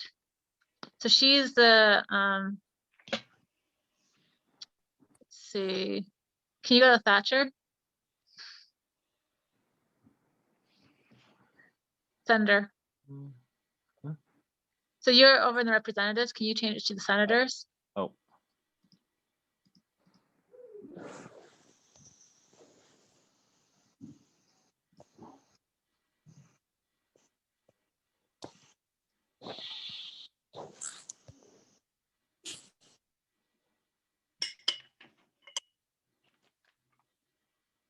I think it's Senate Bill 50. Juvenile offender penalty amendment. Yes. So where is that currently? What's the status? Last action on the 29th, it went to the House Standing Committee. So it's passed out of the Senate and now it's in the House. Last location of the House Judiciary Committee. If you scroll to the top, there's a tab that says status right there in the middle.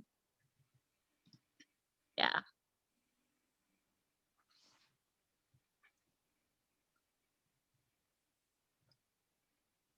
House Judiciary Committee.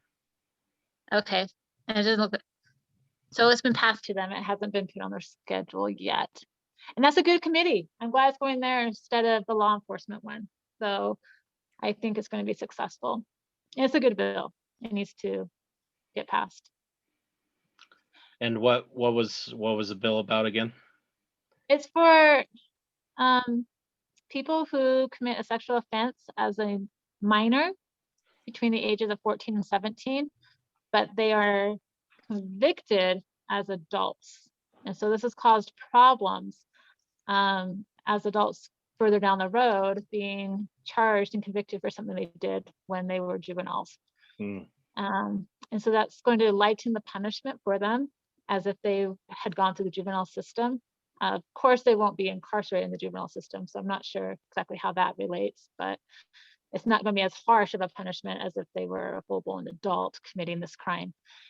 And it also provides a way for them to be removed from the registry, because our registry does not register juveniles. And maybe this is a question for Faye or Molly, maybe one of you would know. If someone's deceased, are they automatically removed from the offenders list? Is there a process that has to happen? I don't know off the top of my head. It should happen though. They're supposed to be, but I think I'm not sure how quickly corrections or the registry office gets the information. I do know that after my husband passed away, I thought I was going to have to notify so many places, but once I notified Social Security and his state retirement, I didn't have to notify anyone else. They figured it out. So I think once a state agency is notified, and I don't know if they get it from the death certificate or what, but that's just, I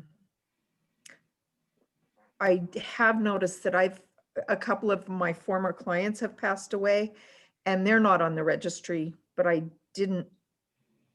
thought it was once the, I'm stumbling here. Once the death certificate was filed, that becomes information available to state agencies. But we could still call the registry office and find out. You're looking at an answer from them.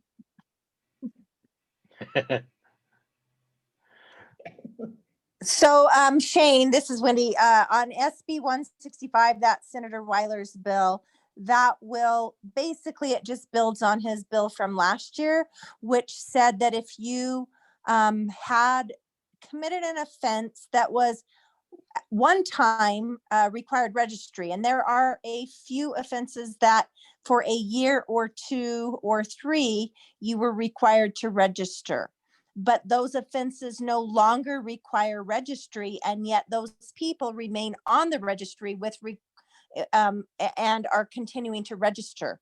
And his bill last year allowed a process for them to petition removal, but that process is cumbersome. The bill this year intended to make that process automatic, and I believe it's still automatic, but there are checks and balances in place. And then it has to go to the court. And anyway, the AG's office made a couple of amendments in order for them to buy off on it. But it still is just a very narrowly tailored bill, but it will streamline somewhat the process. And I believe it takes away some of the expense or all of the expense for the registrant who should no longer be required to register because their offense no longer requires that. But the registry, it will not, up until this point, has required them to continue to register because one time when they committed that offense, they were required to register. So I hope that made sense, but it streamlines it a little bit. We'll have to see what the final bill looks like, but it did pass the committee unanimously today, although there were a lot of questions regarding it. And Senator Weiler wasn't really very well versed in his own bill. So thankfully one of the defense attorneys was really good at explaining it, but. Did you say that was SB 161? 165. 165, okay. Oops, had the wrong one pulled up. Here it is. That's the one.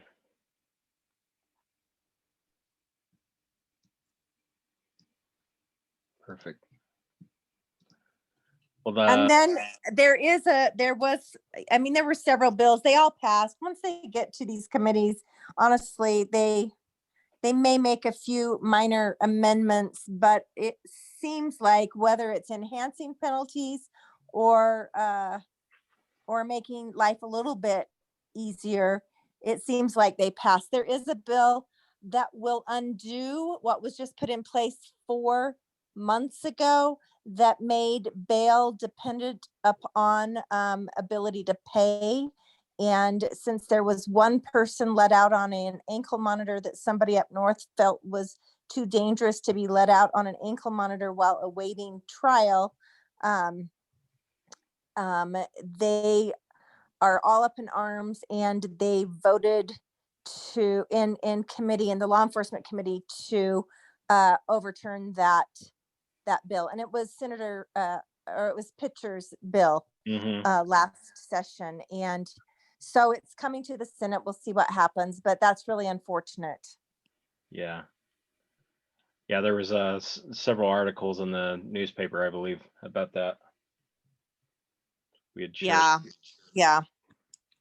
And it's, my son, I have a criminal defense attorney's son who said that the bill is actually doing exactly what it's supposed to. He said in the bail system, as it was in the past, there were an awful lot of people who would get, who would maybe be deemed too dangerous to be out on bail, but they were.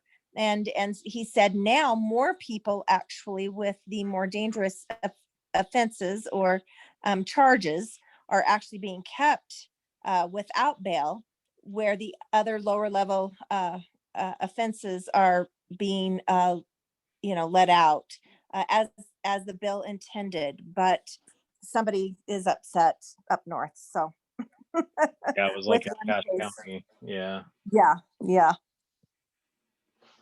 Cache County is usually upset when it comes to criminal justice system. In fact, here's the article, because I just shared it. I just saw an article about this in the Deseret News that she's talking about here. If I can get it to come over here, come on. The bail reform, it just barely took effect, and now they're trying to repeal it. And I think down here, I mean, Stephanie Pitcher, she put up a really good fight with it, but they still passed it out. I mean, they had a pretty healthy debate here, but she was saying that out of the 66 cases that were cited, 4 of them happened even before the bill, and 5 were dismissed or declined prosecution, a duplicate. So it kind of put holes in that. But they still agreed to go the other way. So if that's something anybody's interested in reading, it's an interesting read. We definitely want bail reform. I don't think that's the right approach. If they want to modify it, fine, but I think repealing the whole thing would be a mistake. Yeah, but it sounds like it's going to pass. It's been a tough year from a criminal justice perspective this year. There have been comments in committee that we need to start throwing more people in prison like their constituents want them to, and to stop listening to the sentencing commission, which is really an unfortunate sentiment. It's just really, it's a trend that we don't like as advocates, right? Because it seemed like we were going in the right direction. Now it seems like there's this big pushback from all the reform that's been made, and they're trying to go back to the policies that led to mass incarceration and on a lot of problems that created these in the first place. And the whole reason the CCJJ was created was so that they could find data and be a source of good information for the legislature to make data-driven decisions from. And so and it's very important, the people that they put over those divisions or those agencies as well, you know, because they recently took out a defense attorney that was the executive director over that, and they put in a county sheriff, I think it was, wasn't it? Yeah. Yeah. I think the problem is a matter of objective. If the objective is to make society safe, then they could just put us all in prison and then they'd be really safe. If the objective changes to making more efficient use of money, then I think you'd get more support. I agree with that, but I'd like to weigh in on the psychology of it. Good. The reason that these lawmakers are saying they want to put more people in jail and prison because that's what their constituents want is because the squeaky wheel gets the grease. And so the unhappy constituents that maybe something happened, and you know, my heart goes out to every person who's ever been victimized. And so if somebody who's been victimized feels like they didn't get justice, or that the penalty wasn't severe enough, or that they're not safe because whoever did whatever harm to them is out on bail, that's who they're going to listen to. So it doesn't really matter what the objective is in the big picture, because when you're dealing one-on-one with another human being that has the power to vote for you and keep you in office, you're going to pay attention. And then the heart-rending stories, because anytime something happens, so many people are devastated. The people on the victim's side, their families, the people on whoever did something wrong side and their family, there are no winners. And so I think that's why it's so important that people who have loved ones in Utah's criminal justice system pay attention to this, learn how to contact your legislators, know who your representatives are, be willing to write emails to the committees.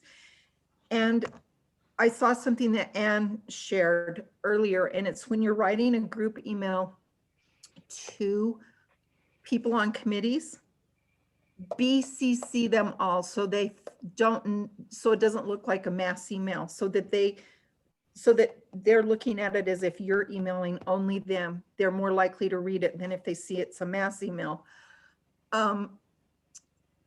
But really the psychology of it is we listen to people who come to us and who we can look at or talk to on the phone or communicate with over technology, and we see them as human beings versus these faceless people out there that are making noise, but we don't have a personal relationship. That's why it's important for everybody with anyone in the criminal justice system to be willing to talk to their lawmakers. That's excellent advice. You've got to do it, because I can have all the values and objectives in the world, and when somebody comes to me with a heartbreaking story, I'm going to pay attention to that. And then maybe I have to go reevaluate my values or objectives. But if our voices need to be heard, and I think that maybe some people have gotten complacent because criminal justice baby steps have been made over at least the last 7 years that I've been pushing to try to make a difference. And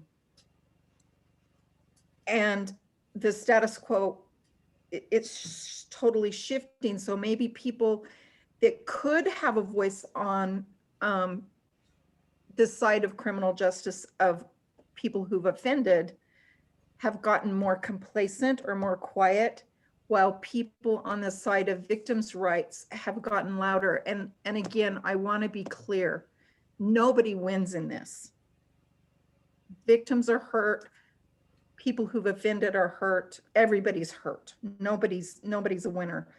But I think it's really important because the general public just does not understand the far-reaching after effects. They think out of sight, out of the mind once somebody's sent to jail. And they don't understand the kind of treatment that's happening in jails and prisons. They don't understand the years and decades of after effects. Yay, that's super, Molly. We're just about we are out of time, but before we adjourn here, I want to do a quick plug. I want to make it all of you aware of New York Public Radio is teaming up with oh shoot, what are they called? Now I've already forgotten their names. Worth Rises, I'm sorry. And they're teaming up to create a sort of a mini series, almost like a curriculum, if you will. So you can go to this greenspace.org, the green space, and the green is spelled with an E, the greenspace.org. I put a link in the chat here. They're doing a new series that's called Punishment and Profit.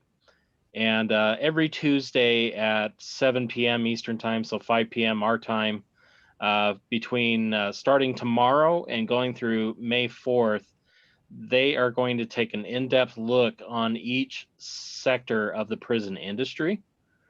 And they're going to take a look at the corporations who have invested millions of dollars into this industry. And, you know, it becomes really apparent why it is so hard to change things within the institution, right?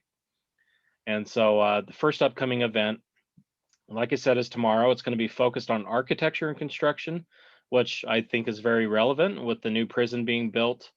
It's an hour long, and it'll be available for live streaming. It's free, so you can RSVP. I will also put the events out there on our Facebook page as well.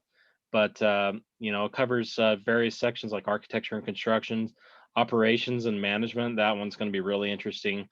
Personnel, programs and labor, you know, equipment, data information systems. All these things feed into that institution. So that's why it's so hard to change things, because if, you know, somebody stands to lose money because of something that advocates are promoting to try to make it something better for their incarcerated loved ones, you know, this is why it's so hard, right? And it kind of goes to like what Molly was just saying. You know, it just really drives the point home, and why it's so important that we become experts in this domain and share our perspectives with lawmakers. So with that, are there any final questions before we end the meeting? Shane, will that be available for viewing after the fact, or do you have to view the live stream? That's a good question. I am not sure. I'm not sure if it says. I looked on the I would information think it would be. and I couldn't find it, but yeah. I just received an email. Once you RSVP or sign up, I would recommend clicking on this link. Click here to RSVP for the entire series, and then they'll send you reminder emails with kind of a breakdown and like a intro video, and it's really well done. The people, I read the report that Worth Rises did. If you haven't read it, it's called The Prison Industry, How It Started, How It Works, How It Harms. I actually shared this on our Facebook page. I'd recommend reading that if you can. It just kind of scrapes the surface, but it's called The Prison Industry here. And it just kind of goes through every one of these broken down into like chapters, and it just kind of talks about the history and how things kind of develop. How did we get to the point where we are today? And I think there's a lot of things even relevant, you know, here to the state of Utah. In fact, they gave some specific examples about Utah. In fact, I think the new Utah prison was in here. So anyway, it's worth a read. I'd recommend you doing that. So if you want homework, that's your homework. And also, you know, talk to your legislators. Get out there, make your voice heard. Thank you, Shane. All right. Well, thank you everybody for participating. Stay safe out there, and yeah, join the UPAN family support group if you haven't already, and we'll keep the conversation going. Thanks, everyone. Bye.